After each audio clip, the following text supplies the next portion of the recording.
good, y'all? I'm here reading One Piece chapter 1056.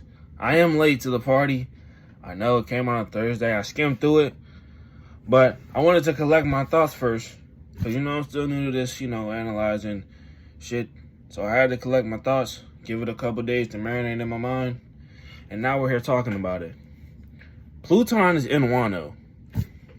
I didn't talk about 1055 either. That's my bad. I wanted to. I planned the whole vid out, but I didn't talk about it. We're talking about 1056. Pluton is in Wano. It's crazy. Crazy. I thought Pluton was the Sunny. Like many other people, I thought Pluton was the Sunny.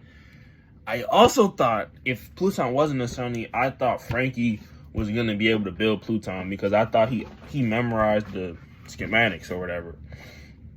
But based off his reaction, it sounds like he ain't even read them blueprints. That's what it looks like. Cause he was so surprised when Robin said Pluton was in Wano.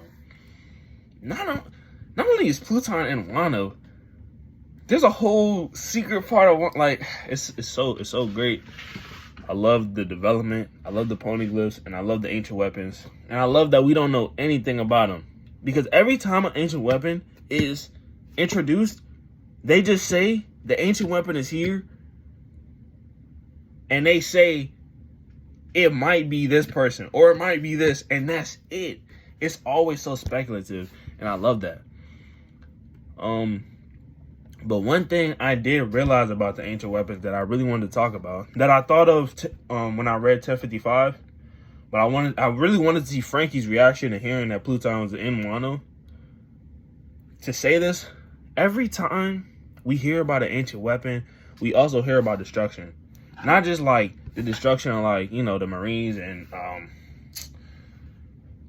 them being scared that there's always something around destruction. I'm not just talking about like the destruction that they can cause.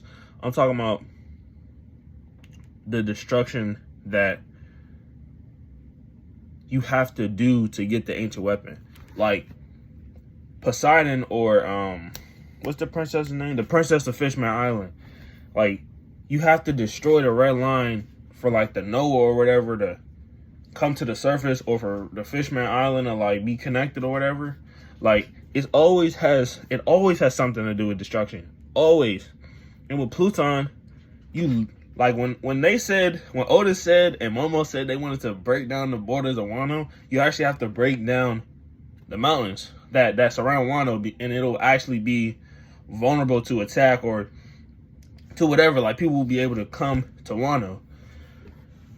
But you also have to break down the walls of Wano to let out the ancient weapon. So that leads me to the thing, like, maybe it has something to do with like freedom, because you have to break these ancient weapons free. And the weapons themselves have so much influence, and when the weapons are in the hands of great people, it can have even more influence. Or with the weapons having influence on their own, if someone had it, they would just get influence off just having the weapon, But my main point was that you always have to destroy something to get the ancient weapon, which I find interesting.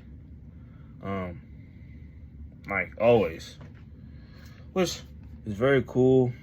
I'm sort of disappointed that the Sunny isn't an ancient weapon, because I sort of really wanted Frankie to like build Pluton. And I wonder who built the ancient weapons, because I don't remember. I haven't rewatched or reread like Enies Lobby in a while, but I thought Tom made the plans for Pluton. But I also thought that the ancient weapons were like had to do with the void century, which is very, very. I just don't understand that at all. What else? Buggy's a Yonko, and apparently Crocodile and Mihawk are under his wings. Now, Buggy is a gag character. Not he's a gag character. Like, he got his like power and clout off of very like gag nut ass means, which I do like, because I love I love Buggy as a character. I love Buggy. I loved him in Marineford. I loved him when he was like one of the main villains. Buggy's always entertaining. Buggy's a Yonko, and I am not. I was when we found out who the new Yonko were, I was not mad at that decision at all. At all. We haven't got back to Kaido or Big Mom, so I wonder what's going on with them. Like, they're not Yonko anymore, but they're still strong. I'm just curious about what happens when a Yonko gets overthrown. Like, what happens to the old crew or whatever. And the niggas back in Whole Cake don't even know, like, that even happened. It's crazy. You can put bounties on Marines' heads now, which is crazy. I wonder how much Akainu's bounty would be worth. I think it'll be more than Luffy. He'd probably be like 5 bill. Fleet Admiral, he'd probably be like 5 or 6 bill.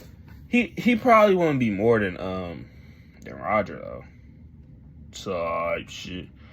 What is this? What is this? What is this? Marked by Flames. Oh yeah. Scramble for the One Piece. Shanks is the GOAT. He's also the villain of the story. That was 1055, which I didn't talk about. Shanks is a GOAT. His hockey's on another level. I'm not going to say he's now the strongest Yonko. He's definitely still stronger than Luffy. Because Luffy, I don't think Luffy will be able to scare off the Admiral the way that Shanks did, just off the hockey strength, like at all. But I would say he's the strongest Yonko now, only because we haven't seen anything from Blackbeard. I do think Blackbeard is stronger than Shanks, though. I do. 2 Devil Fruits, 2 of the strongest Devil Fruit, the strongest Paramecia, and the strongest Logia, plus Conqueror's Haki. Come on, bro. Shanks is not fucking with that, bro. I enjoy that Yamato joined the crew. I'm glad Momo didn't join the crew, because I would not have liked it if Hiyori or Ken like ruled over Wano. That would have been weird as fuck. Yeah, Yamato's a great addition to the crew. Yamato cannot be Sanji though. I'm letting you know that right now. I'm a huge Sanji fanboy. Whole Cake is definitely my second favorite arc in the show, behind Marineford. No, third, behind Marineford and Enies Lobby. It's the best pre-time skip arc. But once Wano gets finished, Wano will be the best. But for now, it's Whole Cake. And it's my favorite pre-time skip arc. I love Sanji. I love his development. People downplay his fight with Queen a lot, which I do not like, because there's a lot of mental. But I think he got buffed a lot. I think his buffs were on par with Zoro's, because, you know, we always compare Sanji, Zoro, even though they're relative, even though Oda said they're relative, even though they're portrayed as relative. I mean, let me tell you something. Sanji could have, actually, I'm not going to say that, because Sanji, before his fight with Queen, he would not have been able to win the fight against King, because he didn't have all the buffs. Like, if we're talking Sanji post-Queen fight, then yes, he would be King. I'm not going to sit here and say that, like, Sanji would have been able to surpass his limits or whatever with the King fight, because King didn't know all the slime shit about Germa that Queen did.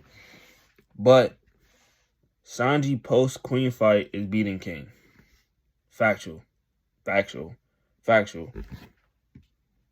think Sanji could have fought any first commander before, like, Kaido, and still won, that we've seen in the story. Any first commander that Zoro fought, Sanji could have fought and won. And vice versa. I'm not, like, you feel me? I'm not sitting here, and I'm not sitting here saying that Sanji's shitting on Zoro. Feel me? And I'm not sitting here saying Zoro's shitting on Sanji. Is Zoro gonna win more? Yeah, but I would say it's like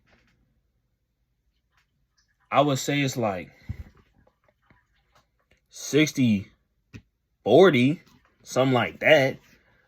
I would say it's 50-50, 60-40.